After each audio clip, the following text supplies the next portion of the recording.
Mega Man was released by Capcom in 1987 for the Nintendo Entertainment System. It was the original outing for the character Mega Man, also known as the Blue Bomber. The main character's original name was Rocket Man in Japan. However, for the US market, this was changed to Mega Man to give the character more appeal. However, another name of the character that wasn't actually taken in the end was Rainbow Battle Kid. Truly a missed opportunity in naming. Mega Man was a standout on its release due to its non-linear gameplay. This means you can tackle the levels in any order you like, apart from the last few missions which are in a set order.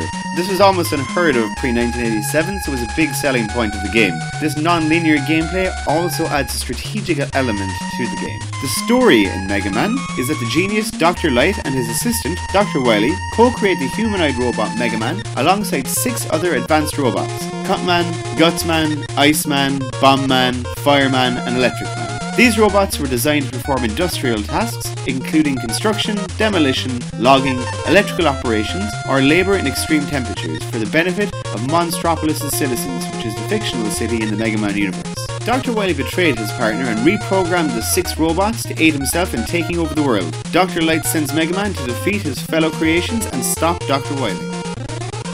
Mega Man is a beautiful, brightly coloured game with great character and enemy designs, as well as detailed sprites. The game performs well in general, however there can be some slowdown when there are explosions and multiple enemies on the screen. The game can also suffer from some sprite flicker, especially when there's more than a few enemies. However, this is normal for a game of its time.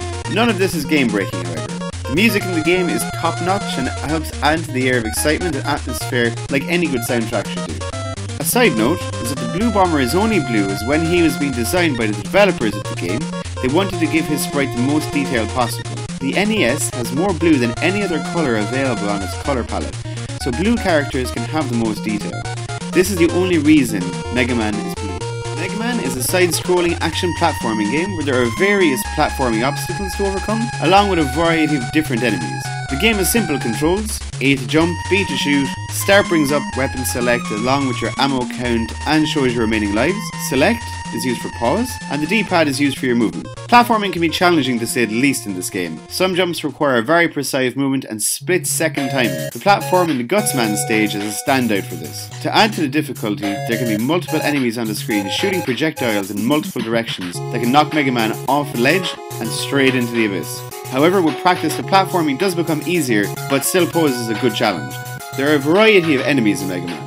Some of these are easy pickings, some take multiple hits, and others can shoot projectiles in every single direction, making it very difficult to evade them. In some of these cases fighting enemies, you can only get away using the few moments of invulnerability you have once you've actually taken damage. On top of this, there are environmental obstacles such as electrical bolts and lava jets to add to the platforming to make it even more difficult. Combine these factors and you have a hardcore game with a really steep learning curve, and you're going to die a lot. There's also no save or password function in this game, so when you turn off your Nintendo, you're going to lose all the progress and you're going to have to start the game again from the very start. So this game needs to be finished in one sitting. This being said, however, the game never becomes actually impossible. It did take me several hours to get through it, but I did manage to complete the game in the end. The non-linear gameplay employed by Mega Man has a strategic element to it. At the end of each level, there's a Robot Master who acts as the boss. Each Robot Master has a different special attack. For example, Bombman throws bombs, Gutsman throws huge rocks. When Mega Man defeats the end-level boss, he absorbs their special attack and can use it from that point onwards. Each of the end-level bosses, or Robot Masters, is vulnerable to one of the other boss's special attacks. So the goal is to match the correct special attack you've absorbed with the correct boss for an easy victory. This leads to a rock, paper, scissors type gameplay, as each boss is weakest against only one of the other special attacks. Through trial and error, it is possible to figure out which boss is weak against which attack. Finding the weakness makes a huge difference, as the boss that can take 20 hits with a normal weapon can be defeated sometimes in only 3 hits with the counter weapon. I found this strategical element very interesting and definitely adds to the gameplay. Mega Man's a good game. It ticks all the boxes but falls short in achieving greatness or long-lasting appeal for me. I never owned a Nintendo Entertainment System growing up, so I always had a Sega.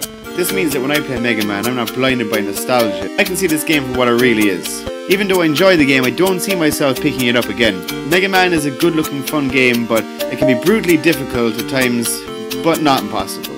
The final score I give Mega Man is a 6 out of 10.